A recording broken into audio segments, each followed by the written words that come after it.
Satoshi was very scared. They've picked a hornet's nest and the government's going to come after us and Bitcoin's not ready, to handle that. Little did I know that was actually Satoshi's last post. One of the nice things about Bitcoin, it would remove the ability for what Catholics call an occasional sin. She said something like, oh, of course I think Bitcoin's going to get mass adoption. But the Antichrist is going to use it. So, really? Let's stay on this topic for a second. I was going to say, what do you do for an annulment in that case? Because the blockchain is permanent. So if the blockchain knew the rules of marriage, maybe you could never register on the blockchain. Because they'd say, she's already married. We need the entire code of canon law, in the code. Welcome, everyone. Welcome, crypto converters. We've got Super Testnet with us today. He is an anonymous Bitcoin dev. Obviously, we're seeing his face here. But Connor and I met him in Miami, around the Bitcoin conference. He was at a hackathon. I think you won the hackathon with a Nostr app that you had developed called, what was it? Celebrity Escrow. Escrow, that's it. Yep. So, Bitcoin dev, he's building apps, building other stuff off of that. I've been following you as well. You've been sharing some of your talks with the Bitcoin Startup Labs. You've been sharing some of your talks on YouTube. I've been loving those. Since you're with us, can you tell us a little bit about your journey? I know what you're doing now. It's really cool stuff. But when did you get into Bitcoin? Did you, do the entire blockchain space and end up in Bitcoin? How'd you get where you are? It was the year 2010. And consequently, there weren't any other blockchain projects to speak of at the time. But the first time I heard about Bitcoin, I actually looked it up. I found Bitcoin when I was searching for it. So in 2010, our government was doing this very stupid thing that they also did recently, where they decided maybe we're not going to pay our bills as a government. They'd racked up tons of debt in 2008 and 2009 with TARP and the bank bailouts and a bunch of other stuff. And in 2010, they were like, let's just not pay it. These debts are too high. We'll just not pay them. And the media called this going off the fiscal cliff. The media loves to dredge up terms for everything. And I thought this was all very, very silly. And I thought, I wonder if there's a way that the internet could help us remove money from the hands of, remove monetary policy from the hands of government officials. Because it just seemed very silly to me that they could rack up that immense of a quantity of debt and then decide we're just not going to pay it, or at least float that as a possibility. So I started Googling things like digital currency, internet money, to see if anyone on the internet come up with a solution. And Bitcoin came up in my search results all the way back then. So I started, kind of watching Bitcoin and seeing, I would check in kind of and see what was going on in the Bitcoin talk forums. And it was neat. I thought it was an interesting project. I didn't know at the time that it was decentralized. I thought it was a company like PayPal, except instead of using dollars, they had invented a currency that had a strict market cap, or a strict supply cap. And I thought that's kind of cool. I could see how that could take off. So I checked in on it occasionally. And the next time I heard about it was with WikiLeaks. WikiLeaks was this website where you could post documents from your government, secret documents, like top secret stuff, and expose crimes and things that government officials did. And at one point, they did some stuff that made the American government mad. And the American government pressured Visa and MasterCard and PayPal and these other payment processors to cut them off so that people couldn't use them anymore, to deplatform them, as we call it today. And so WikiLeaks started, the only thing they could accept was Bitcoin. Everyone, no one else would work with them. And so I saw that on the news and I was like, oh, I know what that is. I just read about that. I found it and looked it up. So I went down to see what Satoshi thought about this scenario where WikiLeaks is in the news for accepting Bitcoin, and that was the only thing they would accept. And Satoshi was very scared. He was actually posted about it, and he was like, "This is really bad. We're not ready for this. That if they've kicked a hornet's nest, and the government's going to come after us, and Bitcoin's not ready, to handle that kind of stuff." Little did I know that was actually Satoshi's last post. Was this one? He actually never posted on Bitcoin Talk forums again. Because I think he just got scared and didn't want to have all that heat come his way. So that was that event and a couple of other things kind of taught me that actually Bitcoin was different. The guy who created it was not in control of who could use it. he wasn't able to just say, I don't want WikiLeaks doing this, so I'm going to cut him off too. He actually had no control. So I thought that was really neat. And yeah, it made me really like Bitcoin and admire what Satoshi created. I did not. I started programming in the year 2017, and that was the first time that I actually purchased any Bitcoin. Was in 2017 when it crossed the $1,000 mark for the second time. A little late. All good though. Yeah, well, I do a lot of research before I jump into a thing like that, I suppose. No, respectively. I know people that didn't do research, and I'm like cheapers. Like, how would you have done that? But yeah, still earlier than any of us. So credit where credit's due. He's less early. He's not late. He's just less early. It's just yep. That's I remember one of my memories from 2013 was arguing with people about altcoins. There were some altcoins in 2013, and I didn't even have any Bitcoin yet, but I thought they were quite silly. And so I remember talking to people like, well, what does Litecoin do? Or what is this other? They had a couple of ones. There was like Feathercoin, and there was Litecoin, and there was I think Doge came out 2013-ish. Dash, right? I could be wrong. Dash was, yeah. So I remember asking people, what do these things do? And then no one had any reason for these things to exist. So I always thought altcoins are pretty silly. One of your questions though was, did I ever dabble in any altcoins? Yeah. And I did for 1 week and 1 day. When I purchased Bitcoin in 2017, I purchased some Ethereum as well because I saw it. I went on Coinbase and there was this chart that showed Ethereum going up, and I was like, might as well try that as well. And about a week into it, I thought, you know what? I spent about 7 years before I bought any Bitcoin, and I had investigated it, I'd researched it, and I fully understood how it worked and what it was trying to achieve. The same thing was not true with Ethereum. I'd just seen a chart, and I was like, I want some because the chart's going up. So I was like, how about this? I'm going to sell my Ethereum, and I'm going to look into how it works. So I sold it, and I checked out, I read the white paper, I looked into what it was trying to achieve, I looked into like the DAO hack and stuff, and I was immediately like, oh my goodness, I don't want any part of this. So I've never had any Ethereum ever since then, except on 1 day, I tried out Uniswap. And so I purchased enough Ethereum to try Uniswap, which I think is a pretty cool project. Yeah. And then ever since then, that was the last time. So for 1 week I had Ethereum, and then for 1 day when I tried Uniswap. So Bitcoiners have respect for Uniswap. I do. Well, see what Testnet does. Yeah, so okay. It is really interesting, right? Because I think that first I just want to say it's wild that you were investigating Bitcoin when Satoshi was still around. Whatever. Nowadays we only go back and see his posts, but so that's kind of wild. And then, but the other thing is, I do think this is interesting, right? So you have respect for Uniswap. That is, a lot of people hail that as one of the best decentralized apps on Ethereum.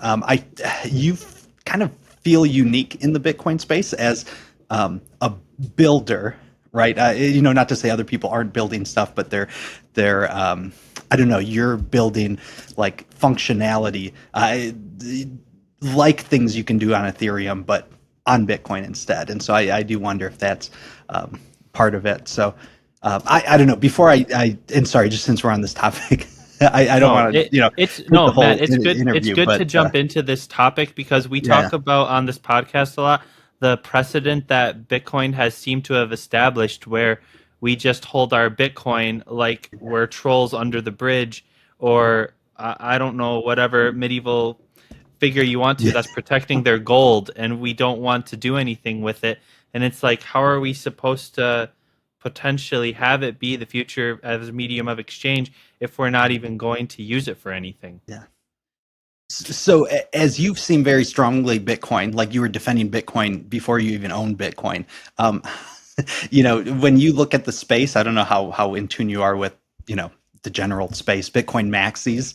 Do you have any thoughts on kind of the Bitcoin maximalism position? I don't know, like, do you see yourself in it?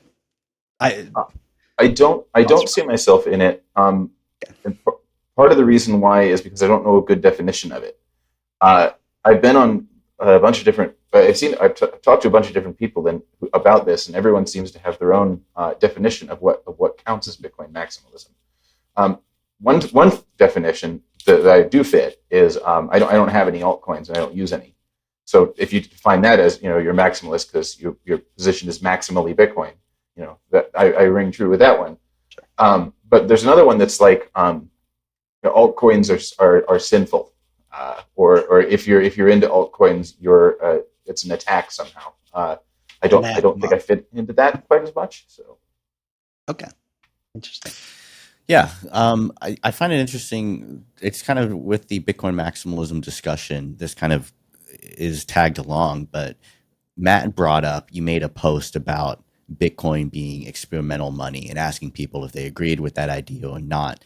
I'm kind of curious, maybe if you can flesh that out a little bit more and also add to it, what do you consider Bitcoin?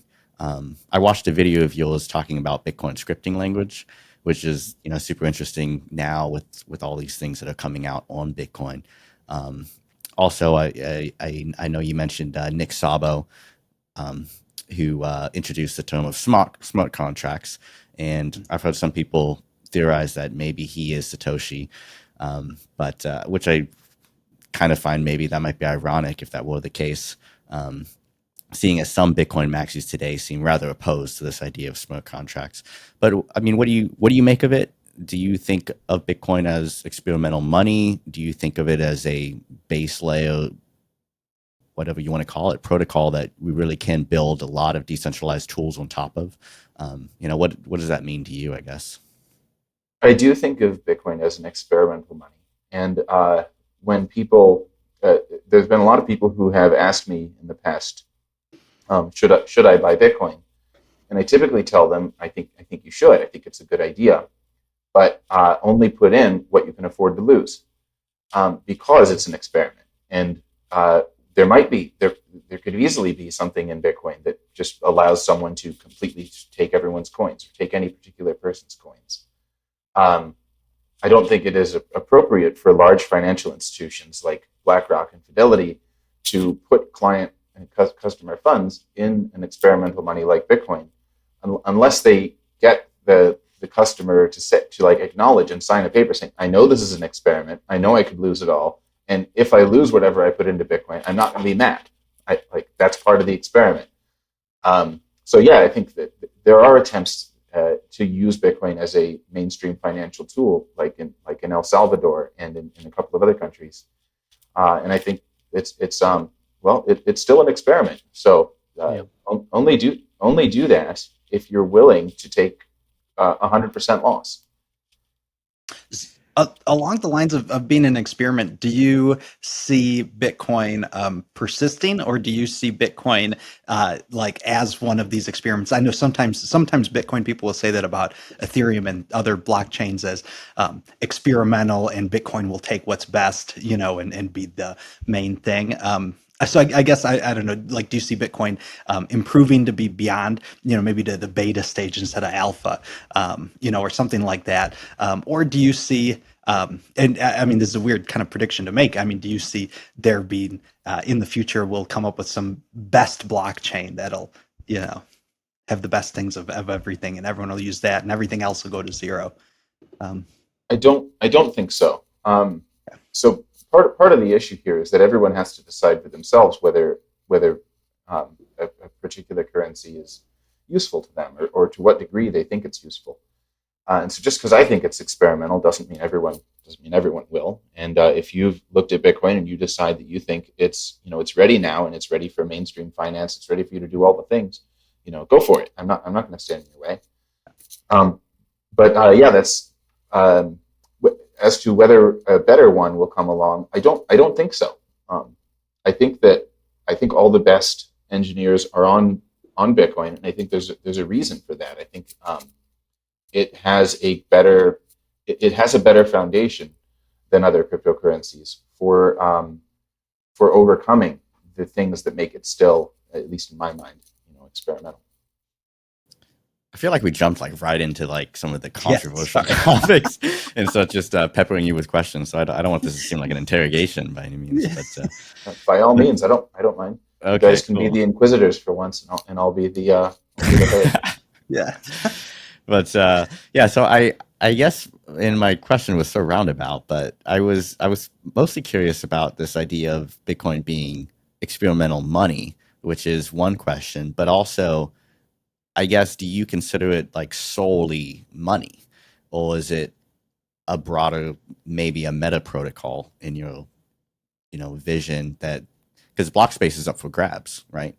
And if people want to assign that block space to other things, is that against the nature of Bitcoin, or do you think that in the future maybe all things will be built on Bitcoin, or at least a greater majority of things than currently are? I think you certainly can use Bitcoin for other forms of data. The blockchain doesn't really care what type of data you put on it, as long as it meets within the block size restriction. Bitcoin doesn't care. You can put whatever you want in it. So I think there are and will continue to be usage of Bitcoin for other things. I think that for the most part, it's rather silly to use Bitcoin for meta protocols, or at least a lot of the ways that we are using it are very silly. For example, I think uploading images to Bitcoin's blockchain and then storing them there, it's a very expensive place to store images. I think there are much better solutions for that, for doing things like that. Well, you certainly can. I just think you're going to end up paying a lot more money than you need to store an image somewhere. And you're not really getting that much because there's plenty of places for resilient data storage that are just better suited for that because they're designed for it. Whereas, with Bitcoin, anything you put on Bitcoin, you have to deal with the fact that it's designed for finance. Every transaction you make is going to have a value field, and you can't strip that out because it's just part of Bitcoin. Every transaction, it expects it to be a financial one. So you certainly can ignore that or only put a very small value in there so that you can use it for other things. But I think for the most part, that's just using data inefficiently, and putting it somewhere where it'd be wiser to store it somewhere else. So Bitcoin best used for things like global trade across, multiple nation states potentially, or if I'm trying to pay somebody for something somewhere else in the world and we don't have the same currency, that from that common denominator standpoint, that's always something that I'm curious about. And you honed it back to the financial piece and what Bitcoin should be designed for. Is that kind of the realm that we're talking about playing in, if this is to continue working in the future? Well, I don't know how Bitcoin might stop working in the future. I don't. Sure. But I think using it for finance probably helps because that's at least using it for its intended purpose, which generally, teleologically, things do better if you don't abuse them for things they're not designed to do. They last longer. Mm-hmm. So yeah, I personally like to design tools that use Bitcoin financially and less as a data storage tool. I do think there are some things that you can use Bitcoin as a data storage tool with a pretty light touch, and not have much of an effect. So, for example, the Open Timestamps project by Peter Todd creates a transaction once a day that contains a hash of a Merkle root that contains a bunch of data. And so he's timestamped, for example, the entirety of Wikipedia into the blockchain. And to do that only took 32 bytes, which is minuscule. You don't even notice it on the blockchain. It barely increases your fees even. So stuff like that is a lot more, it takes a lot lighter of a touch for doing that kind of thing. And I think it makes a bit more sense than, for example, uploading a 4 megabyte JPEG of a wizard. That would to me be you could have put that on BitTorrent, and yet you chose to spend $5,000 putting it on Bitcoin. So yeah, that's good. So along this line of kind of building things or using things for the in the way that they're built, you had mentioned to us that you were part of early development and early use of Nostr, which is another decentralized protocol not built for financial things but built for for social things, right? Messaging and posting and things like that, social media, right?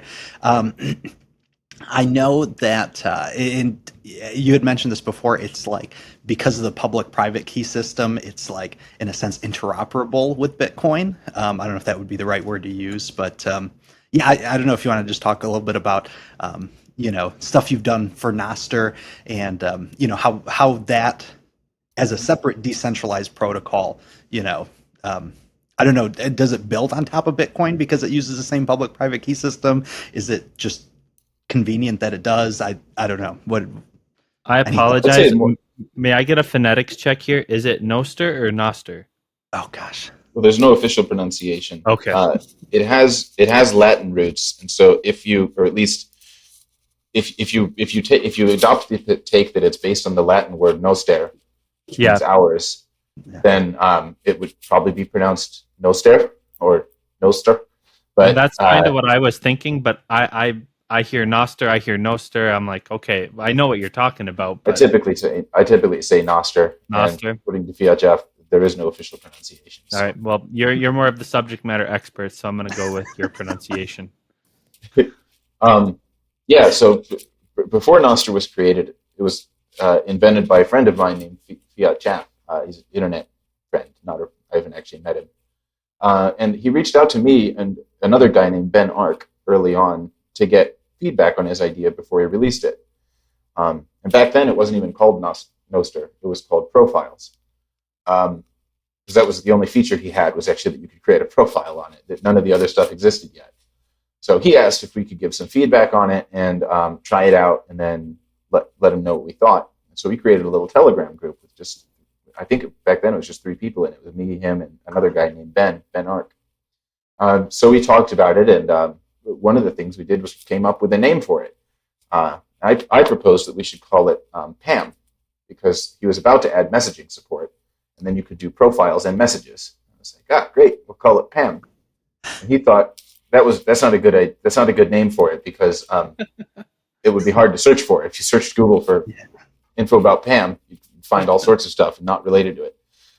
So I was like, okay, well, what are some other stuff in your system? He was like, well, there's relays. They transmit your data, and they sometimes transmit other stuff. And I was like, okay, well, how about we name it Relays and Authenticated Messages and Public Keys and a couple other things. We ended up coming up with Ramp Up. And he was like, okay, your acronyms are terrible, but I really like the idea of just naming the things that are in the protocol. And so then he proposed Nostr, which was notes and other stuff transmitted by relays. And that was what we ended up finalizing on. So I've been there in Nostr since before it even had a name. And one of the early things that I contributed to was the private or encrypted messaging. So Nostr was originally designed for public messaging, like Twitter style, where you'd have a feed and you could see what people post on it. But almost immediately, Ben wanted to do encrypted stuff. He was like, well, what if Twitter has DMs? And on Twitter can read your DMs. Can we do better? Can we make it so that, Nostr relays can't read your DMs? So we came up with an encryption spec. And I remember contributing to it. I thought it would be best if you encrypted your messages directly to the recipient's public key, which is not what we ended up doing. Instead, we create a shared key between the recipient and the sender that they both know, and that way they can both decrypt the messages, which is way better because that means the sender doesn't have to store the message.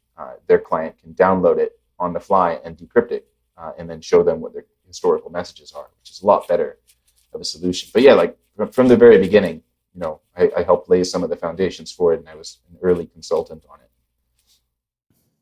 That's awesome. So was it originally, designed to use the same, and I guess maybe this is a lack of my knowledge as well, public-private keys on Bitcoin are different than Ethereum, public-private keys, or are they the same? I don't know. They actually are the same. Ethereum uses the same SIC P256K1 curve that Bitcoin uses. Okay. The only difference is in the encoding.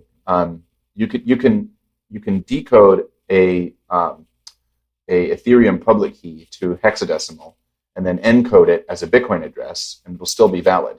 Wow. There are some wallets that will let you use your Ethereum public key also as a Bitcoin address by just decoding it and then re-encoding it for Bitcoin. But I assume the reason why Nostr uses the same key pair system, is just because Jeff was familiar with those libraries and had used them in a bunch of other projects. So he was like, well, we need to authenticate the messages, so I'll pull in a public key library. And then rather than learn a new one, he just used one he was already familiar with. And thus Nostr has that part of Bitcoin, use the same key system. So it's a little serendipitous, right? So I just to pull this out of you, sorry, not to pull it out of you, but you had mentioned this before when we met you in person, right? That your celebrity escrow works, as a Bitcoin script because of, Nostr has these public keys that are the same as Bitcoin public keys. And so you can, I can take your profile and make you, the celebrity on my escrow because I know your key, it's connected to your account. And so I can build this in tandem. The zapping, the lightning tipping system is kind of built in tandem with the, with Nostr profiles and things like that, right? Yeah, it is serendipitous. It's very convenient. As someone who was a Bitcoin developer before I started working on Nostr, I almost immediately wanted to use it in Bitcoin projects. And I didn't have to really install anything new. I didn't have to learn any new cryptography or anything. I just kept using the stuff I was already familiar with. And the only new thing was I was doing WebSockets now. Everything else in Nostr is pretty much the same as Bitcoin, which is very convenient. It makes it a good pair to work together.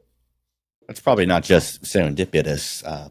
It was somewhat designed that way intentionally, to integrate with Bitcoin, do you think? Or was it really its own, I guess, unique project? Fiat Jeff, it was another Bitcoin developer just like you, right? Is that what I understand? Yeah. Okay. And I haven't asked him. I would guess that he would say it was mostly just convenience, that he was just conveniently using the same libraries he was already familiar with. But okay. I would be surprised if it wasn't at least partially in his mind that it'll be nice, that Nostr would be a good supplement to some of the things that Bitcoin doesn't do well, like networking. Interesting. Yeah, that's kind of, I guess, what my thought was. But I do know a lot of Bitcoiners love Nostr. And is this a new feature, the zaps? Or was that not an original implementation? But they were not original to Nostr, no. They came out maybe a year after people started working on Nostr. About a year after Nostr came out, I don't even know exactly when it was, but I was working on a client, a Telegram clone called Enigma, and William Kazarin was just building out Damus, and we both were in the Telegram chat for Nostr talking about it would be really cool if we could tip, cross-platform on each other's clients. So I was the first one to implement it, I think. I took an LNURL QR code, which is similar to a Bitcoin address, but for the Lightning Network. And I put it in every user's profile on my client. And then if you liked a post, you could tap the post, and it would say, like, tip this user. You could do that. It would just pop up their QR code, and you could scan it and tip them.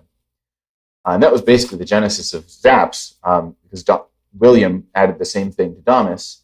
But one thing they didn't have was messages on the Lightning Network or payments on the Lightning Network don't go on the blockchain. So there's no way that a network like Nostr could detect that a payment actually occurred, because it would just show a QR code and then it would know nothing after that. You'd take out your phone and scan it with your phone. Nostr had nothing to do with it at that point. So William came up with the idea of, what if you had some software that the recipient ran that whenever he received a payment, it would send a notification out on Nostr and say, thank you for the tip. And that's actually what zaps are. They're actually not the payment, but they're the receipt, that the recipient of the money actually puts out a little note that says thank you, and that's the zap. But yeah, that was the part that he invented it, and it was quite a bit after Nostr was created. Okay. So are Nostr and Amethyst one and the same, or what makes them different? Sure. They're not one and the same. Amethyst is called a client, and Nostr is a protocol. Okay. It's similar to the internet is a protocol. Yep. But there are different ways of browsing the internet. You can use Firefox, you can use Chrome, you can use Edge, and you can use apps like the Telegram app. isn't a browser, but it's still interacting with the internet Yeah. protocol and giving you a whole different interface.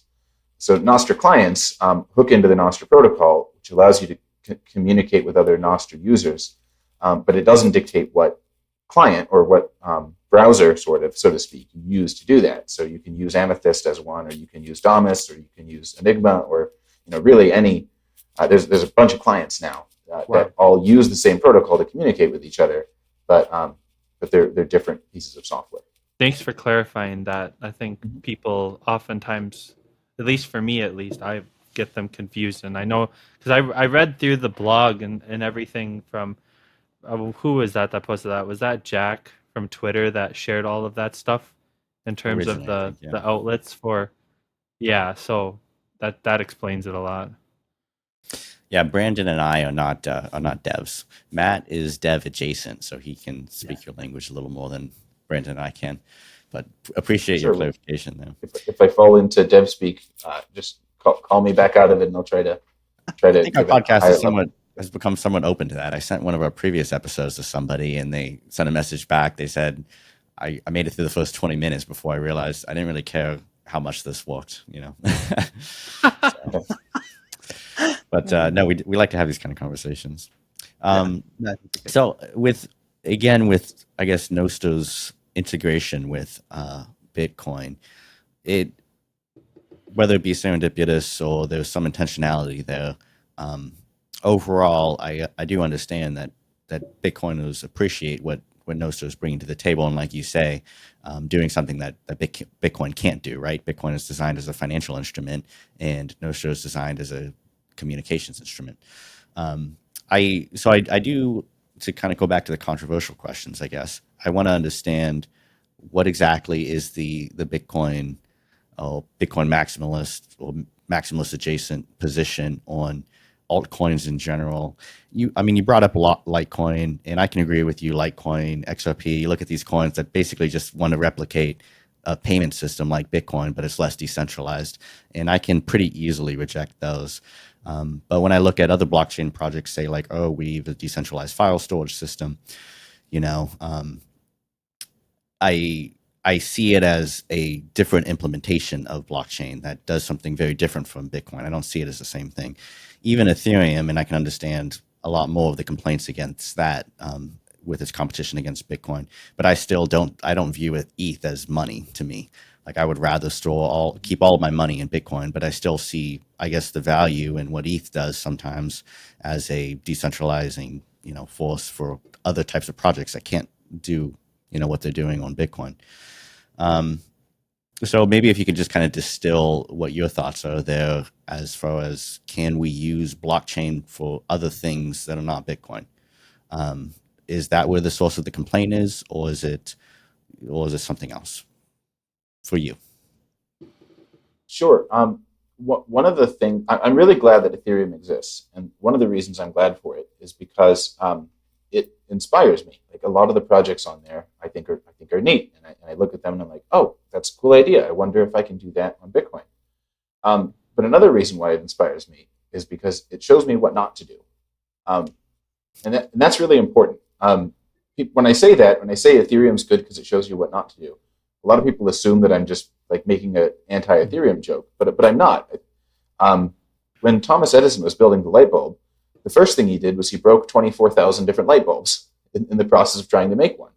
And that's really important. Like, the laboratory where he broke stuff is extremely important. You wouldn't have gotten the light bulb that worked if it wasn't for the room where you broke everything. And Ethereum is that room, and we need that. I want that. I want that to continue to exist so that we can find the gems, so we can find the light bulbs that work. So I'm really glad that it's there. But yeah, I think when you look at the ecosystem there and in other blockchains as well, most of the stuff is they're doing everything wrong. They're doing things terribly.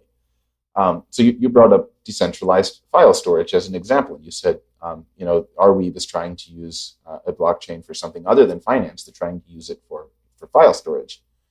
Well, I think a blockchain is a really terrible tool for storing standard files. They're incredibly inefficient. They have to achieve global consensus, and consequently, they're very slow.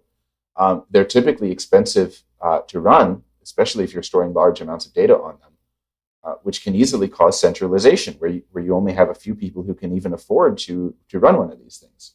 I talked at the last BitDevs with a guy from the storage community, and I believe he told me that a storage node costs $150,000 per year to run one. I was like, okay, so you've given up on decentralization. He was like, what? No, anyone can run one. It's like, no, not everyone has $150,000 to spend on running a node for your system, you know? So I think a tool like BitTorrent has been around since before Bitcoin existed, and has proven that you can do decentralized file storage and file transmission with censorship resistance and without a blockchain. You know, so I think there are much better tools that are designed for not to not introduce problems like the attempt to achieve global state, the attempt to get everyone into consensus about what's on the network. You don't actually need that for stuff like file storage. And for most projects, I think they do better. For all projects possibly except finance, you'd probably do better without a blockchain. Yeah, I think I've heard that argument before, that a blockchain is specifically designed to be a financial instrument. And would that be your position then? No, actually, when blockchain was invented in the 90s, it was not intended for finance. It was intended for timestamping, for newspapers and stuff, that you could prove that an event happened at a certain period of time. And they used to use the classified section of the newspapers for that, but blockchains were invented so that you could do this in the digital realm. But the reason why it's important for money is because money is one of the few things, or possibly the only thing, where it's really important to have global consensus on who owns what. If I don't have the knowledge that, you know, some guy in China gave the money to some guy in Taiwan, who gave the money to some guy in Japan, who gave it to some guy in California, who gave it to you, if I can't trace the history of that money and know that everyone sees the same thing, really bad things can happen. Like, I could try to pay someone with this, and then they say, nope, it's not on my ledger. It doesn't exist. So for money, it's really important that we have global consensus on who owns what. But for things like file storage, it's really not. If somebody sends you the file, you know you got it, regardless of its provenance. You have it. So for most things, maybe all things, finance is possibly the only thing where you actually need global consensus. Interesting. Yeah, I think the global consensus thing, because it's transactional in nature. I understand the event thing as well. It might be good to have a record of events, but which you might want global consensus for. So maybe this is a little bit of a bridge to our religion discussion, but I was thinking about this, right? Because you might have, if we have like a marriage, recorded on something, immutable that anybody can check. If I go somewhere else in the world, they can say, no, you were married here, right? You're not, whatever, you're not eligible, you're not whatever, legally, all these things happen. So I don't know. So I guess I wonder whether, I don't know, what. That would be a use case. It reminds me of something I read, and I don't know if I didn't fact check this to see if it's true, but I read that because the church forbids divorce, in the medieval period, there was only one way to actually get a divorce, which would be to move. Like if you left your wife and then moved to another city or another country where no one had ever heard of you, they couldn't go to the church to check your marriage certificate because no one had ever heard of you before. And so then you could, remarry. But that's because they didn't have global consensus. They didn't have something like a blockchain to check and see, did you register your marriage certificate on there? If every diocese ran a node, and they all recorded, right? Doesn't have to be public, right? That could be the consensus. Could be anyway. Yeah. So no, you go. Let's stay on this topic for a second. I was going to say, what do you do when an annulment in that case? Because the blockchain is permanent, Oh yeah, but I don't want to get too into it. I suppose you would attach an ordinal to it that would say this one was invalid. So. or maybe if the Like blockchain knew what the rules of marriage are, a marriage is only annulled if it violated one of the biblical injunctions against like adultery and stuff like that. So if the blockchain knew the rules of marriage, maybe you could never register it on the blockchain because they'd say, she's already married. You can't do it. We need the entire code of canon law, in the code, right? And in the future, you're going to have an AI that decides whether or not you're eligible. It's great. That's great. Love it. So I am curious. So you had mentioned to us that you are Catholic. I know Brandon and I are Catholic. Connor is not, but he's Christian. He's not an atheist here. But So does your faith affect any of the work you're doing? How do you uniquely view Bitcoin as opposed to other people who are not Catholic? Yeah. So Bitcoin responds well with some of the principles of Catholic social teaching. And a couple of examples are, I guess an obvious one is monetary debasement.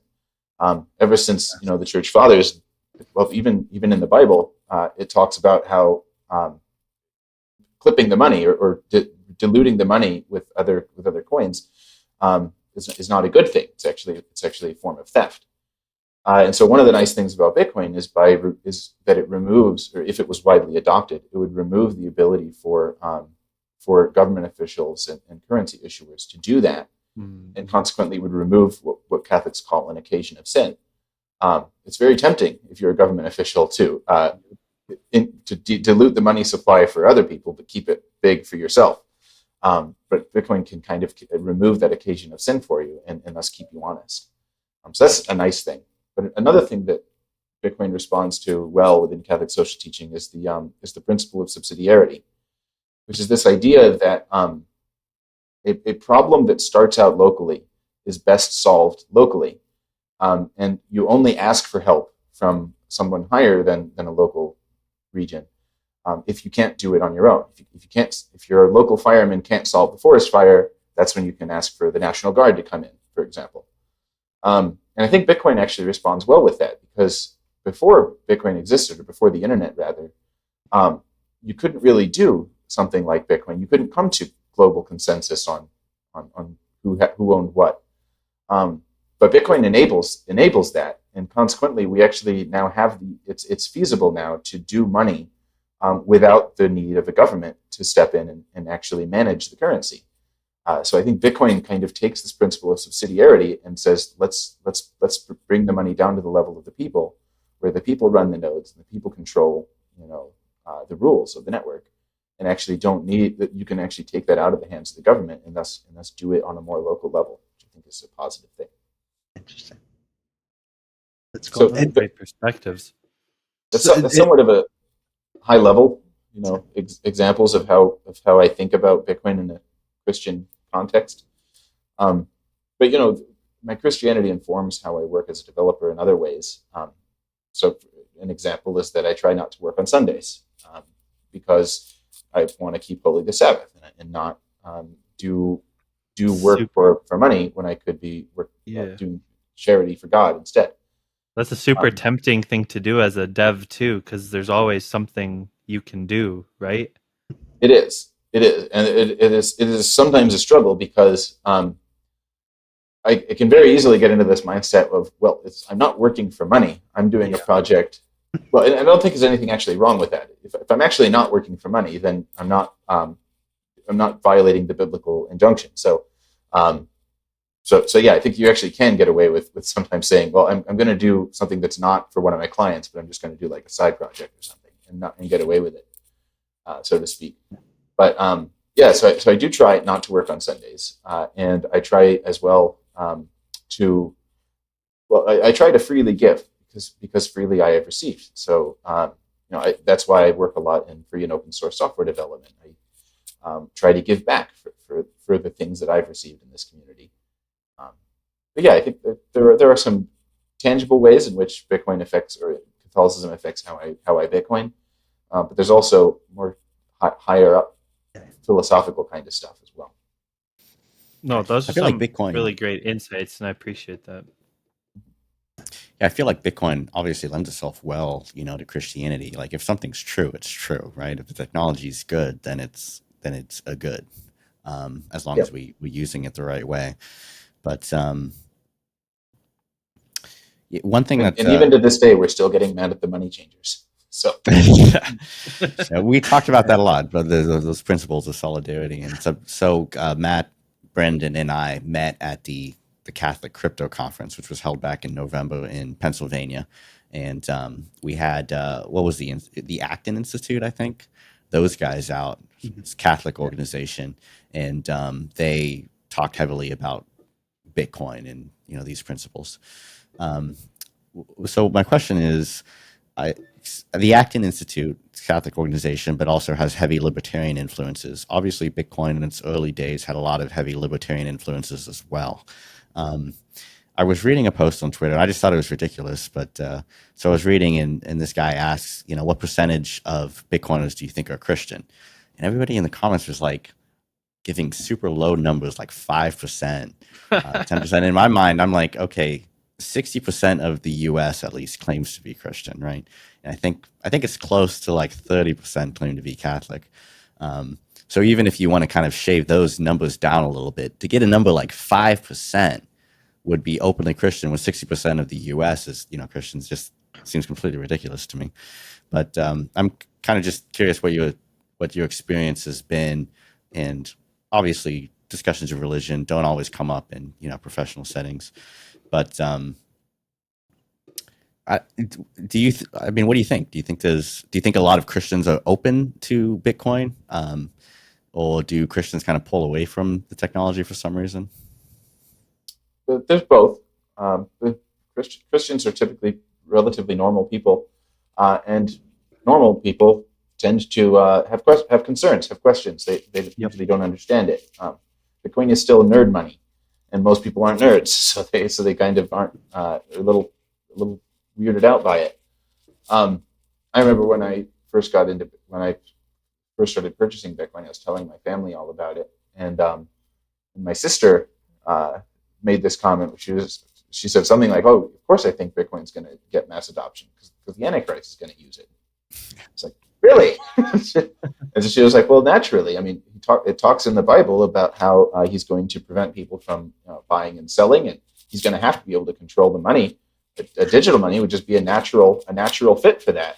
It's like, well, let me tell you, I don't think the Antichrist is going to like Bitcoin at all, because one thing the Antichrist is going to want to do is control what people buy and sell. And you know what Bitcoin does? It lets you control what you buy and sell. So I went into this whole thing with her about Bitcoin, and at the end of it, she decided to buy some, which is neat to go from, yeah, I think this is the Antichrist money, to, oh, I think I'd like some of this Antichrist stuff. But yeah, Christians are they're divided, I think, on it, and most of them just would like more information. Mm-hmm. That's a good point. That's a good point. Yeah, and I do wonder though, because kind of was saying, and you said, I mean, Christians are normal people, but I do think there's certain areas. I was reading something about how Supreme Court justices, have an overrepresentation of Catholics and maybe judges in general, and people were, debating, because we have this, there's a kind of a religious legal system that, makes people maybe more amenable to pursuing the law. I don't know. So I guess I wonder whether there's something there, but I don't know, maybe technology in general or coding or software might not have a higher, propensity, religiously one way or the other. But just to, because we talked religion already, why don't we talk politics too? I know you said you originally were, you liked this idea of Bitcoin back when, you saw all of the financial stuff go down in 2008, 2009, and Satoshi even included that on the first block. I think something about the housing failure and the bank crisis, and so it like Connor said, it does seem to be very heavily libertarian. Do you fall into that camp? Do you think Bitcoin can maybe coexist with government, or are you, in the Balaji camp where this is going to enable the eradication of government, and we have network states now? I don't know if you're familiar with his work, but yeah, I don't know. Familiar with his work. Okay. I'm not a libertarian. And I think Bitcoin is perfectly compatible with governments existing and continuing to do things like tax people and then provide services. I think you can tax Bitcoin just like you can tax other money. I don't know what network states is, but I do like the idea of city states.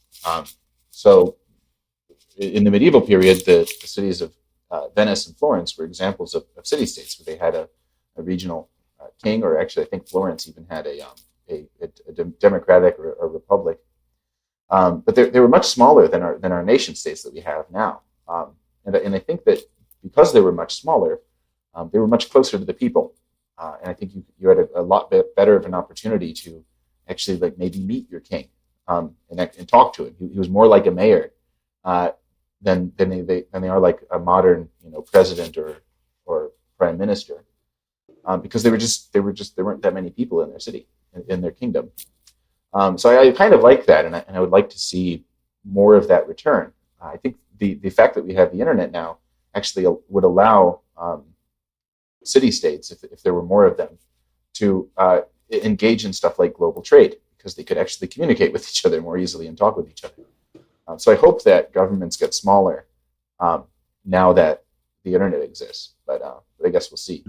They also manage to use it in ways that make them get bigger. So. No, that makes sense though, right? In the pursuit of decentralization, you can have a decentralization of government, right? So where more power is in the locality than in the central entity. So no, I like that.